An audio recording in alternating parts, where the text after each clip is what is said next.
Bonjour et bienvenue. On aura un sujet à l'ordre du jour aujourd'hui qui est donc analyse sotériologique de la réforme constitutionnelle en République démocratique du Congo. Sans plus tarder, nous allons devoir passer la parole au président du Parlement pour l'ouverture de cette plénière. Monsieur le Président. Honorables étudiants, distingués invités, chers collègues parlementaires, nous déclarons ouverte la plénière de ce 21 décembre 2024 du Parlement des étudiants. J'invite l'honorable rapporteur à prendre parole pour sa motion. Honorable Président, chers collègues, distingués invités, dans cette ère d'incertitude où le vent souffle entre la révision et les changements de la Constitution, permettez-moi de me tenir ici devant vous, pas comme un simple acteur, mais plutôt comme un jeune sage porteur d'une plume d'espoir pour évoquer une vertu oubliée, la vigilance.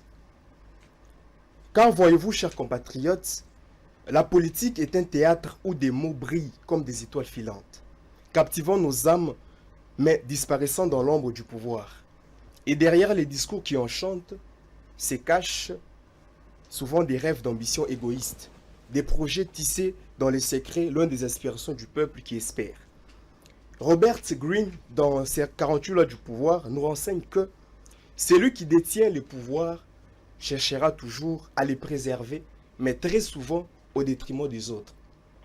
Nicolas Machiavel, quant à lui, nous explique au travers Le Prince que celui qui cherche à obtenir le pouvoir est souvent plus dangereux que celui qui les détient déjà.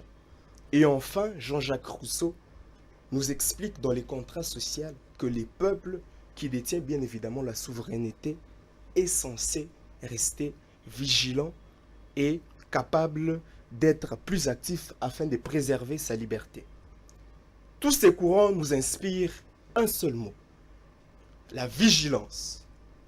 Mais la vigilance, qu'est-ce?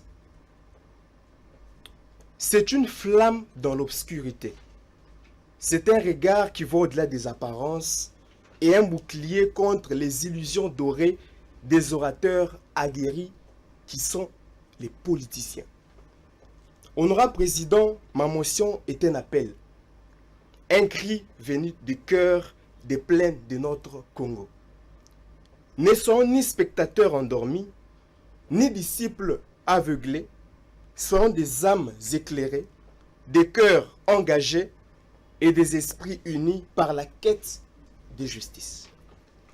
Car notre avenir n'est ni écrit par la majorité, ni détenu par l'opposition, il repose dans nos mains, celles d'un peuple souverain et éveillé. Je vous remercie. Nous allons maintenant accorder la parole à un expert de droit constitutionnel, professeur de droit constitutionnel, honorable député national à la législature de 2018. Nous allons l'accorder la parole avec une thématique phare. Constitution de 2006, entre la préservation des acquis et la réforme constitutionnelle. Et 3 questions majeures, honorable professeur, s'imposeront à votre intervention. La première, c'est quel état des lieux vous faites de la Constitution de 2006 qui totalise aujourd'hui 18 ans. Quel bilan? Elle a vu naître 3 régimes. On est au 4e. Quel bilan vous faites de cette Constitution? Est-ce que cette Constitution aujourd'hui a-t-elle des dispositions handicapantes, des dispositions problématiques qui nécessiteraient une révision constitutionnelle? Parce que c'est là les débats. Enfin, les débats entre révision ou changement. En tant qu'expert en droit constitutionnel et professeur de surcroît, nous voudrions avoir une position claire. Est-ce que notre Constitution peut-elle être changée? Quelles en sont les limites, les conditions et les formes pour qu'on en arrive aujourd'hui? Parce que un consensus commence à se former autour du changement constitutionnel. Comment est-ce possible qu'on peut passer, parce qu'on le dit, de la 3e à la 4e République? Par quel procédé? Par quel mécanisme? Constitutionnel, bien entendu. Messieurs et dames, distingués invités, ces débats interminables sur la révision ou le changement de la Constitution renferment d'innombrables contradictions, et voire même de confusion sur l'utilisation des concepts. Tantôt, le concept révision est utilisé comme changement. Et tantôt, le concept de changement est utilisé comme révision. Le débat a perdu tout son intérêt et tout son éclat. À partir du moment où, lorsque vous le suivez de plus près, vous avez l'impression même que les tenants, même les tenants du changement ou de la révision, et ceux du statu quo, c'est-à-dire ceux qui ne veulent pas entendre parler du changement ou de la révision constitutionnelle, ils sont tous dans des confusions de mots. Ils sont tous dans une approximation sémantique, de sorte que le débat ne sait plus prospérer. Je voudrais revenir sur 3 considérations majeures. Parce qu'on ne peut pas discuter du changement ou de la révision constitutionnelle sans parler de la Constitution elle-même. Alors, la première considération, en fait, nous allons discuter sur la Constitution. C'est quoi la Constitution? Ça sert à quoi une Constitution? Et puis ensuite, on va tenter de discuter sur la révision constitutionnelle. Quelles sont les conditions de forme, de fond? Quelle est la procédure? Quelles sont les limites? Et on va tenter de discuter aussi sur certaines théories des droits constitutionnels. La théorie de la double révision constitutionnelle. La théorie des limites. Et je vous donnerai mon point de vue. Et en fin de compte, on va conclure sur comment changer. Parce que c'est ça les débats. Est-ce qu'il faut changer? Mais comment changer suivant quelle procédure, suivant quelle forme? Commençons par la Constitution. Chers amis, la Constitution n'est pas un chiffon de papier. La Constitution est un ensemble de règles relatives, ça c'est pas moi qui l'ai dit, c'est Marcel Prélot, relatives à la fixation des mécanismes qui organisent l'établissement du pouvoir, son exercice, ainsi que sa transmission. Ici, je ne reviendrai pas sur les types de constitutions. On le sait bien qu'il existe 2 types de constitutions. Constitution écrite et constitution coutumière. Je ne reviendrai pas non plus sur les fonctions de la Constitution. On sait bien qu'il existe 3 fonctions. La fonction génétique, la fonction organique et la fonction axiologique de la Constitution. Mais je veux par contre revenir sur les différentes définitions de la Constitution. Au sens formel, au sens matériel et au sens substantiel. Comme ça, tous nous avons la même compréhension sur ce qu'on entend par Constitution et on aborde des questions de fond. Sur le plan de la forme, la Constitution n'est rien d'autre que l'ensemble des règles élaborées, modifiées de manière spécifique, différente de lois ordinaires. Donc l'approche formelle privilégie la dimension organique de la question. C'est-à-dire ici la Constitution est vue comme contenant et non comme contenu. C'est là où notre débat va commencer, sous la forme, comment on révise la Constitution et comment on peut changer une Constitution. Alors, sur le plan matériel, la Constitution n'est rien d'autre qu'un ensemble de règles grâce auxquelles le pouvoir politique s'établit, s'exerce et se transmet. Parlons de la Constitution substantielle. C'est là où le vrai débat commence. La Constitution substantielle, le débat devient intéressant à ce niveau. Va au-delà du texte, mais ça va aussi au-delà de la matière. Ici, la Constitution est saisie comme un projet de vie. Est-ce que je me fais bien comprendre? S'il y avait une Constitution, ça aurait été beaucoup plus didactique et pédagogique. La Constitution est saisie ici comme projet de vie. La Constitution apparaît ici comme l'expression philosophique et politique d'une unité politique enracinée dans un ensemble culturel. C'est-à-dire que la Constitution apparaît comme l'âme de l'État. La Constitution, c'est ce qui constitue, c'est le socle de l'État. Lorsque vous déconstruisez l'âme de l'État, c'est la charpente institutionnelle qui s'écroule. Et donc, quand on discute de la Constitution dans un État président, ayons toujours à l'esprit la dimension substantielle. Ça veut dire que nous discutons sur notre projet de vie, ce que nous deviendrons dans 50 ans, 100 ans. Parce que la Constitution, en soi, a un effet miroir. C'est-à-dire que la Constitution, c'est un texte qui, lorsqu'on le regarde, on doit exactement se représenter. C'est-à-dire que c'est un texte qui doit répondre à nos aspirations profondes. Parce qu'en soi, la Constitution, c'est un héritage, c'est un miroir des héritages culturels et le fondement des espérances collectives. Maintenant, comment on peut réviser la Constitution? Quelles sont les nuances entre la révision et le changement de la Constitution? La révision de la Constitution n'est rien d'autre qu'un mécanisme de modification du texte existant dans la perspective de l'adapter au contexte et aux mœurs. Et en droit constitutionnel, je l'ai dit d'autorité, il n'existe pas, j'entre maintenant dans les grandes théories de droit constitutionnel, il n'existe pas de révision totale de la Constitution. La Constitution ne peut être révisée que partiellement.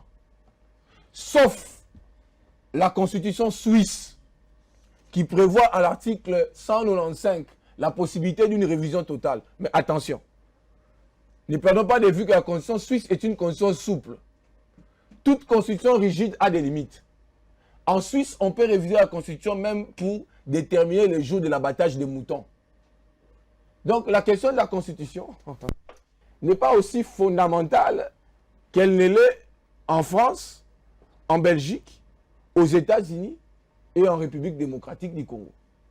Et ce qui revient à dire que lorsqu'on révise une constitution, on doit la réviser sur la base des limites qui sont expresses et implicites, parce qu'il y a des limites implicites dans la Constitution.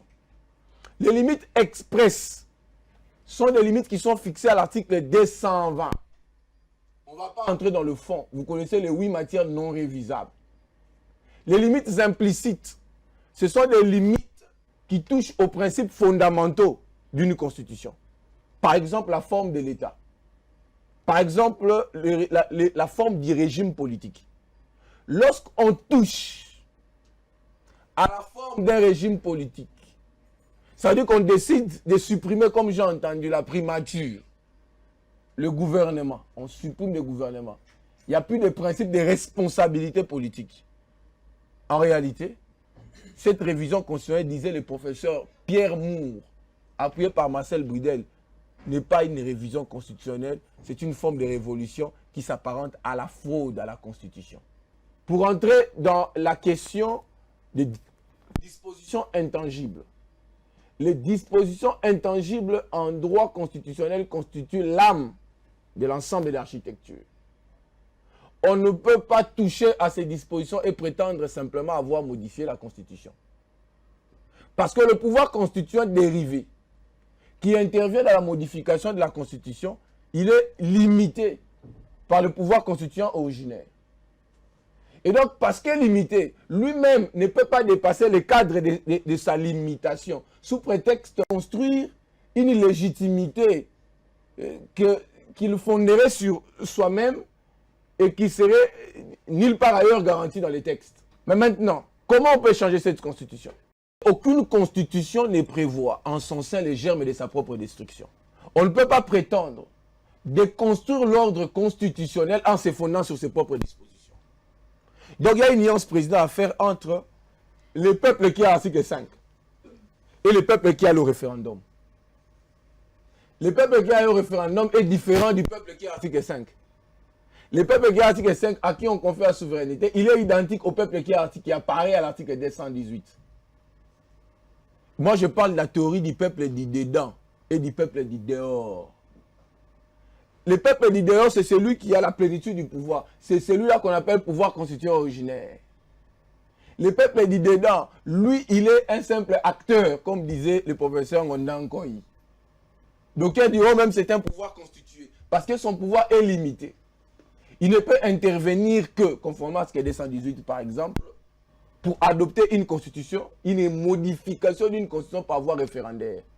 Et parce qu'il intervient comme tout pouvoir constitué, son intervention peut être soumise, et ça je dis d'autorité, à un contrôle de constitutionnalité du juge constitutionnel. Il n'y a que le peuple du dehors qui a un pouvoir quasi divin. Lui, il intervient dans une hypothèse de vide juridique. Lui, il intervient dans deux, quand j'ai une vide juridique, il y a deux hypothèses qui apparaissent. Soit que lorsqu'une constitution n'est pas en vigueur, soit à la naissance d'un État. Pour l'instant, il n'y a pas de vide. Comment ce pouvoir constituant peut intervenir? Il peut intervenir soit par voie de coups d'État constitutionnels ou par voie de révolution. Mais maintenant, la question de savoir, qu'est-ce qu'un coup d'État constitutionnel ou une révolution? J'ai des arguments à vous donner. Mais je ne pense pas que le cadre soit approprié. Voilà un peu, somme toute. Je crois avoir, si possible, si vous voulez bien, rencontré les préoccupations qui m'ont été formulées par le président en rapport avec le changement, la révision et même la notion de la Constitution. J'ai dit et je vous remercie. Merci, honorable professeur. Honorable Alpha prend la parole. Honorable Président, chers membres du bureau, chers collègues parlementaires, merci de la parole accordée. En amont, c'est un impératif, je regarde ça comme un impératif, de saluer l'intervention du professeur Daniel Mbao ici et lancer même un appel au président de la République, lui recommander en fait de regarder cette intervention puisque ça va lui servir d'éclairage dans les initiatives qu'il va prendre plus tard. Alors, cher professeur, je voudrais ici poser deux petites questions. La première, c'est pour vous amener à nous faire une conclusion claire et nette. Et puis la seconde, c'est une question de curiosité. La première, c'est base sur le fait que dans votre allocution, vous avez fait mention, en parlant du changement de la Constitution, c'est que les seuls moyens par lesquels on peut changer cela, c'est dépasser la Constitution. Puisque les mécanismes du changement n'est pas prévu par la Constitution elle-même. Alors, en disant cela, est-ce que vous nous amenez à conclure ici que changer la Constitution, c'est la violer? La seconde question de curiosité, cher professeur, vous avez tantôt parlé de la théorie des coups d'État constitutionnels et révolution. Alors, j'aimerais un peu savoir, est-ce que vous avez évité de parler de ça puisque vous êtes tenu par des contraintes politiques ou vous avez justement ne pas voulu prendre position? Merci. Merci, honorable Alpha. Vous pouvez répondre à ces deux questions et les honorables pourront revenir pour d'autres questions éventuelles, professeur. Une constitution, lorsqu'elle est rédigée, elle est établie, je l'ai mentionné, pour concurrencer Dieu dans l'éternité. Et c'est comme ça, les constitutions modernes ont pris les soins, surtout dans le contexte africain, à prévoir des clauses qu'on appelle des clauses irréformables, qui sont en réalité des clauses d'éternité, qui empêchent toute modification, en fait, tout changement des constitutions, sans observer ces clauses. Ce qui revient à dire qu'une constitution est aussitôt établie, elle est établie pour l'éternité. Mais cette éternité peut être mise en échec par les circonstances des faits, parmi lesquelles j'ai cité la révolution. Vous avez entendu parler du printemps arabe. Les peuples prennent ses responsabilités en main. Ils décident de renverser l'ordre constitutionnel au-delà des procédures prévues par la Constitution. En ce moment-là, ces peuples agissent comme pouvoir constituant. Il établit sa propre constitution. Il fait écrire sa propre constitution. Et il adopte au référendum. Et cette participation est très exaltée. Et c'est démocratique. Mais moi, comme professeur de droit constitutionnel, honnêtement, c'est pour des raisons d'éthique. Je ne peux pas discuter avec vous sur les mécanismes des révolutions, le régime de procédure des révolutions, les conditions de déclenchement des révolutions. Parce que ce sont des questions, honnêtement, qui échappent à la compétence du constitutionnaliste. C'est des compétences qui relèvent, en fait, c'est des questions qui relèvent de la compétence des politologues. En fait, le changement d'une constitution, au-delà des règles qui sont fixées, ne relève pas du droit constitutionnel. Parce que le droit constitutionnel, lorsqu'il établit des règles, il les fixe pour une longue durée. Et le coup d'État, c'est aussi une circonstance de fait. Ça, c'est le deuxième axe que j'ai ouvert. C'est-à-dire que là, c'est un homme qui décide de renverser. Alors, il a le choix, lui, cet homme qui renverse. Il peut renverser en vous imposant sa propre constitution de poche, comme le décret loi constitutionnel du 27 mai 1987. Vous savez, quand même, putschiste, on ne lui oppose jamais l'ordre constitutionnel en vigueur. Mouzé a suspendu l'ordre constitutionnel. Il nous a imposé sa propre constitution. Il a agi comme pouvoir constituant originaire. Donc c'était la force politique dominante en ce moment-là. Et il a le choix, lui, ce putschiste, de faire intervenir le peuple pour rendre sa démarche illicite. Il peut faire intervenir le peuple en amont et en aval. En ce moment, la démarche est correcte. Nous sommes dans un référendum. Il peut faire intervenir le peuple simplement en aval. Nous sommes dans un plébiscite. Alors, dans les deux cas de figure, révolution, coup d'état constitutionnel, vous voulez en savoir plus, demandez à Bob Kabamba. Ça relève de la politologie. Alors, professeur, un détail quand vous parlez de la Constitution. Le président de la République a plutôt demandé de mettre en place une commission qui se serait chargée d'analyser la question, qui pourrait aller de la révision au changement. Est-ce là la constituante ou c'est une nouvelle variante? Quelle valeur constitutionnelle vous donnez à cette commission? C'est un groupe de travail. Sur le plan des droits, il faut aider les chefs de l'État. Cette commission-là ne peut pas rédiger une constitution si ce n'est peut-être proposer l'avant-projet du texte. Il rédige un texte martyr, bon, on va l'appeler texte martyr, et il le soumet à la constituante. Parce que lui n'a pas les pouvoirs. En fait, c'est une commission d'experts, tu vois, des constitutionnalistes, des anthropologues, des sociologues, qui vont discuter sur nous et sur notre devenir. Alors, parce que pour être dans la constituante, il ne suffit pas que d'être professeur d'université. Moi, je suis professeur d'université, non? Oui. J'ai été élu, non? Oui. Mais non désigné, n'est-ce pas? Oui. Voilà, c'est vrai. Honorable professeur, vous êtes d'une famille politique qui aujourd'hui est en train de pomper une campagne explicite sur le changement de la Constitution. Je sais que les chefs de file de votre famille politique étaient stricts comme vous en parlant de la révision. Est-ce que vous pensez qu'il faille que votre voix s'efface beaucoup sentir au niveau de votre famille politique pour qu'on en évite à ce que vous évoquez ici? Bon, le plus important, ici, je suis venu comme professeur d'université. Absolument, c'est à ce titre que nous vous avons reçu, honorable professeur. Je ne suis pas venu comme politique et je Absolument. voudrais préciser que ce que je dis n'engage pas ma formation politique. Parce qu'aujourd'hui, la tendance, c'est toujours d'étiqueter les professeurs d'université en fonction de leurs appartenances politiques. Parce que s'il faut me poser à moi la question, pour l'instant, comme constitutionnaliste, je suis encore dans la révision. Parce que j'ai décelé 13 dispositions handicapantes qui méritent d'être réformées. Par exemple, l'article 119 de la Constitution, à titre indicatif, l'article 84 et l'article 144. Si vous lisez de plus près ces trois dispositions, vous avez l'impression comme si le constituant s'est contredit sur une question fondamentale. Et la conséquence, c'est quoi? Si on y prend garde, les pays risquent un jour de basculer dans une crise institutionnelle ou dans un conflit de pouvoir entre le Parlement et le président de la République.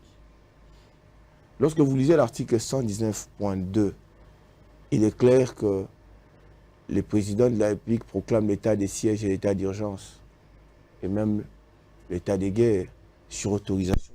Mais quand vous avez l'article 85, c'est un régime de déclaration. Au-dedans de cette disposition, vous remarquez que le constituant confère au président de la République la compétence de proclamer l'état de siège et l'état d'urgence sans passer par le Congrès. Et l'article 144 va en synchronie avec l'article 185 pour assurer son application. Pas plus tard qu'il y a moins de 10 ans passés, nous avons connu sous la législature passée des crises de compétences. Le président de la République s'est fondé sur l'article 85 pour proclamer l'état de siège. Le président du Sénat, alors Alexis Thambwe Mwamba, avait estimé que cette voie était anticonstitutionnelle. Et il est allé sur Top Congo. Il a même menacé les chefs de l'État de poursuites pénales, conformément aux articles 163 et 164 de la Constitution. Au motif tiré de ce que le président de la République avait intentionnellement violé la Constitution. Alors, le juge constitutionnel saisit de la question. Dans la RCons 1200, le juge constitutionnel dira que la Constitution a institué un régime alternatif. Ça veut dire que le président de la République a le choix, soit de proclamer sans aller au Congrès, soit d'aller au Congrès et obtenir l'autorisation. C'est comme ça, moi j'ai toujours proposé la suppression du point, partiellement, du point D de l'article 19, pour éviter tout conflit de compétences entre le président de la République et le Congrès. Merci, honorable professeur. On va accorder Ça, la c'est une parole. disposition handicapante. Mais des dispositions handicapantes comme ça, vous n'en verrez pas à la cité. À la cité, c'est l'article 217. Alors, le débat aujourd'hui est devenu un débat un peu trivial, à la portée des constitutions sur les dimanches, alors que c'est un débat fondamentalement technique qui devait revenir aux spécialistes. C'est comme ça, Président, j'ai dit que le droit constitutionnel est une discipline technique qui mérite d'être regardée avec une attention soutenue. Par conséquent, le droit constitutionnel a ses enfants. Si vous n'êtes pas loin, vous devez vous en abstenir. Honorable David, vous prenez parole pour votre allocution. Honorable Président, chers membres du bureau, chers collègues, distingués invités. Eu égard au débat sur la réforme constitutionnelle, après avoir suivi religieusement l'honorable et professeur de l'université Daniel Mbao Soukissa, voici les questions qui taraudent mon esprit. Quelles sont les garanties que si la Constitution subit une réforme partielle ou profonde, nous aurons une gouvernance de qualité, qu'il n'y aura plus de détournement et nous aurons la paix? Telles sont les interrogations que j'adresse au professeur Daniel Mbao. Il est difficile d'établir un lien direct entre la qualité de la gouvernance et le contenu d'une disposition constitutionnelle. Parfois même, je me pose la question, est-ce que c'est la Constitution qui a un problème ou ce sont les hommes qui ont un problème particulier vis-à-vis de la Constitution? Le problème de l'Afrique, c'est un problème, je l'ai toujours dit, anthropocentrique. Ce n'est pas un problème normocentrique, ça veut dire que lié aux normes, ou un problème statocentrique lié à l'État. C'est un problème de l'homme, parfois qui est en conflit avec des valeurs. Le problème du Congo, vous avez dit, il est d'abord mythologique. Il est aussi sotériologique. Sauf connerie ou ignorerie, pour ne pas comprendre ces évidences scientifiques. Parce que derrière un texte, en réalité, il y a un mythe. Lorsqu'on ne croit pas aux mythes qui sont portés par les textes, il n'y aura pas de salut, sotérios. On peut changer 10 000 constitutions. Lorsqu'on ne croit pas, par exemple, au mythe de la démocratie. Ça, je parle comme professeur d'université. Au mythe de l'état de droit. Nous aurons toujours avec 10 000 constitutions de prisonniers politiques. Le problème, de mon point de vue, ce n'est pas les textes. Depuis 1960, le problème, ce sont les acteurs. La République démocratique du Congo, depuis 1960, est caractérisée par ce que Jacques Joly appelle un mouvement permanent de constitutionnalisation, de reconstitutionnalisation et de déconstitutionnalisation permanente. Ça veut dire qu'à chaque fois que ça ne marche pas, nous constitutionnalisons. Après, lorsqu'on veut changer les statuts, nous déconstitutionnalisons. Et puis nous reconstitutionnalisons. Ce qui fait que nous sommes un des rares pays au monde producteurs et consommateurs des textes constitutionnels. Ça veut dire que si on veut organiser un jeu olympique des pays producteurs de textes constitutionnels, la République démocratique du Congo en sortira avec la médaille d'or.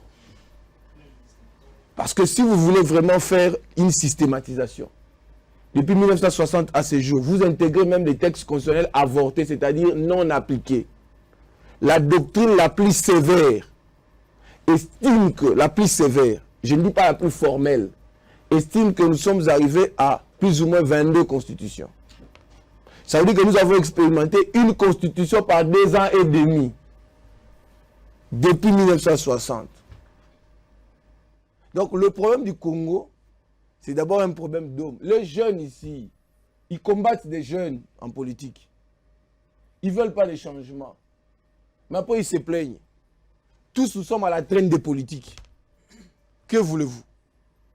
On n'aura que nos yeux, en fin de compte, pour pleurer.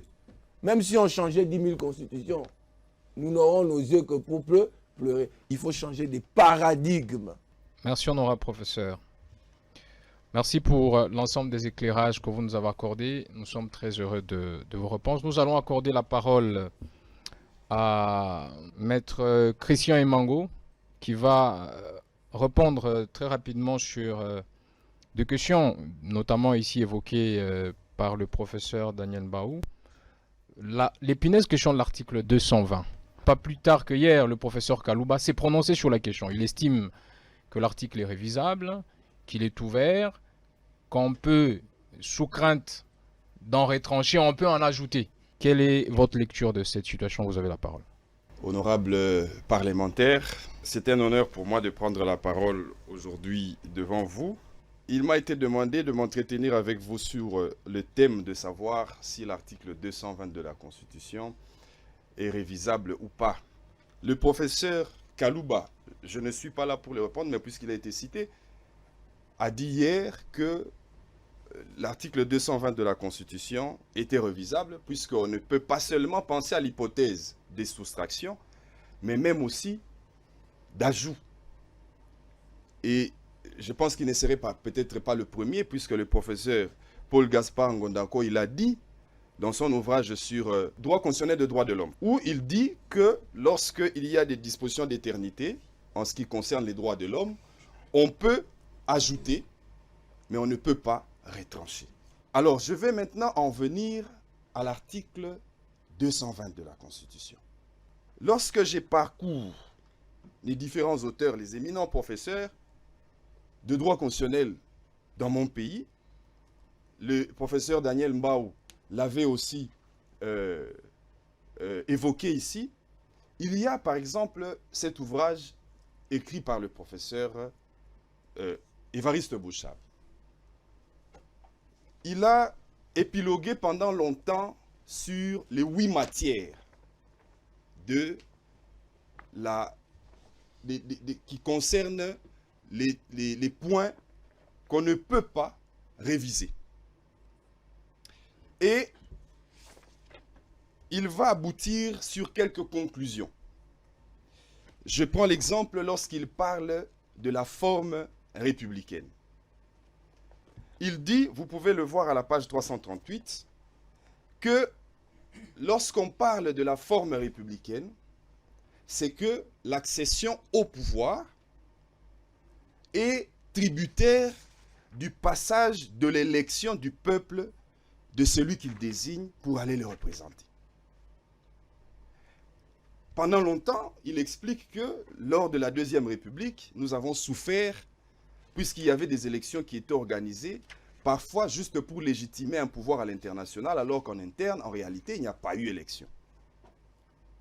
Alors, c'est pour ça qu'il estime que c'est peut-être la raison qui a fait que le constituant puisse interdire que nous faisons ce mauvais retour en laissant assez que la forme républicaine de l'État soit une matière qu'on peut réviser.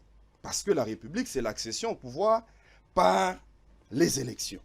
Il parle du nombre et de la durée du mandat du président de la République.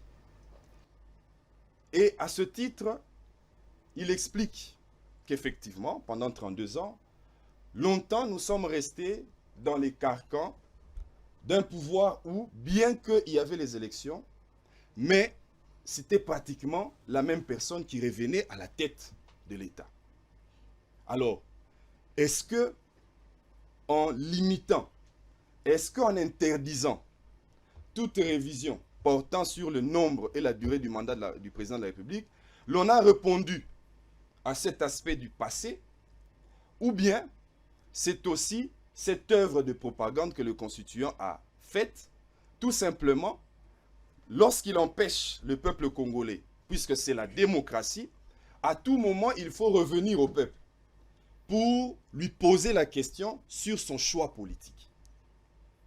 De ce fait, je veux conclure par là, pour répondre à la question de savoir si l'article 220 est révisable ou pas, c'est d'estimer que sur le plan de la lettre, nous devons rester des obsédés textuels.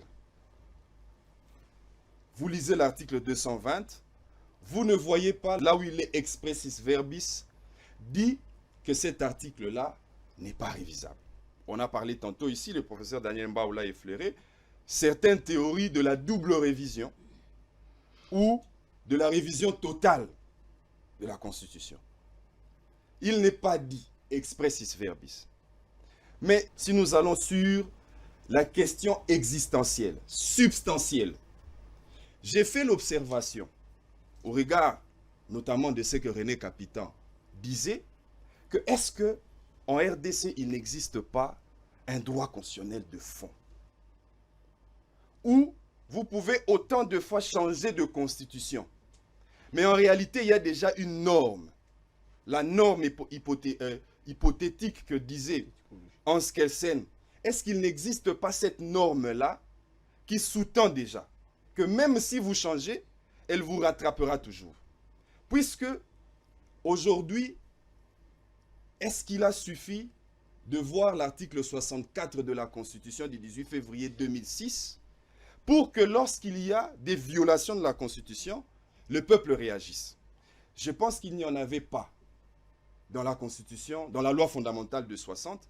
Il n'y en avait même pas aussi dans les textes constitutionnels de la colonisation, mais le peuple avait agi seul le 4 janvier 1959. Le peuple avait agi seul le 16 février 1992.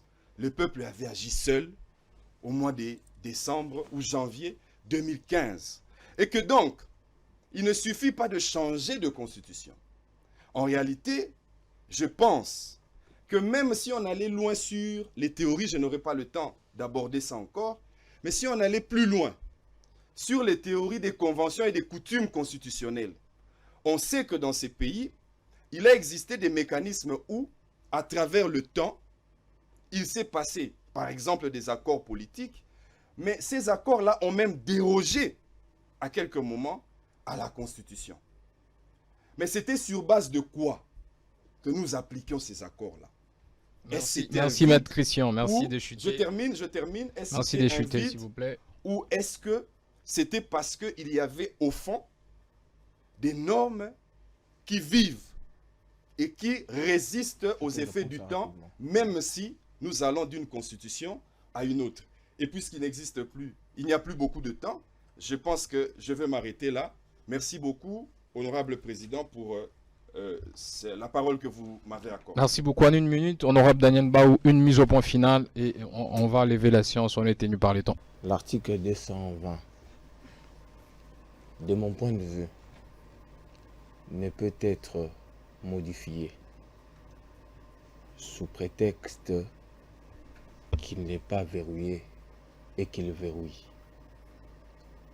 Tous ceux qui se fondent sur la théorie de la double révision constitutionnelle ou de la révision successive de la Constitution sont dans une incongruité constitutionnelle. Pour deux raisons. Premièrement, cette disposition d'un point de vue philosophique cristallise l'âme de la Constitution. C'est vrai que toutes les dispositions se valent. Est-ce que les uns et les autres doivent retenir que la vie, autant que l'âme vit dans le sang, autant que la Constitution, toute l'architecture constitutionnelle subsiste et vit dans l'article 220. Même si littéralement, il n'est prévu aucune disposition expresse allant dans le sens de sa révision. Le Constituant ne pouvait même pas prévoir une disposition qui verrouille l'article 20 pour verrouiller les matières qui sont contenues, pour les verrouiller davantage. C'est un sous-entendu, de mon point de vue. Pourquoi sous-entendu? Ça, c'est la deuxième raison. C'est parce que le pouvoir des révisions constitutionnelles a un domaine d'intervention limité. De sorte que il n'a aucune compétence d'extraire une matière prévue à l'article 220 ou d'en ajouter. Si il est restreint, nous tombons dans l'hypothèse de la fraude à la Constitution. Ça sera le cas de la Constitution, la modification, je vous l'ai dit, du 15 août 1973, où Mobutu a révisé la Constitution en la changeant. Vous retranchez une disposition, vous êtes dans une fraude à la Constitution. Merci des Vous chutes, honorable ajoutez une professeur. disposition en conclusion. Oui.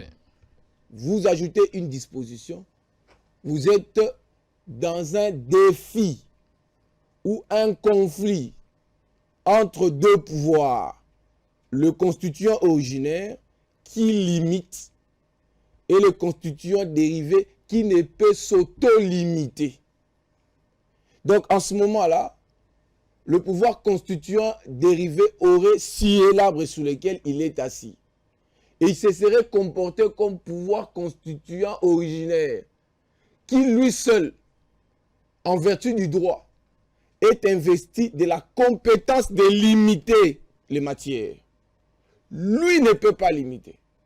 S'il limite en ce moment-là, il devient pouvoir constituant originaire. Et là, c'est une argutie théorique spécieuse. Nous devons dire la vérité, et rien que la vérité. Voilà la vérité. Et ici, le principe de l'effet standstill, de mon point de vue, ne peut pas s'appliquer en faveur du pouvoir des révisions constitutionnelles. Pour ceux qui ne connaissent pas le principe de l'effet standstill, standstill voulait dire quoi? Lorsqu'on modifie un texte, on ne doit pas méconnaître des droits. On doit le consolider et en reconnaître davantage. Alors ceux qui sont dans la logique de standstill, ce sont ceux-là qui pensent que si on révise cette disposition, on peut ajouter des matières.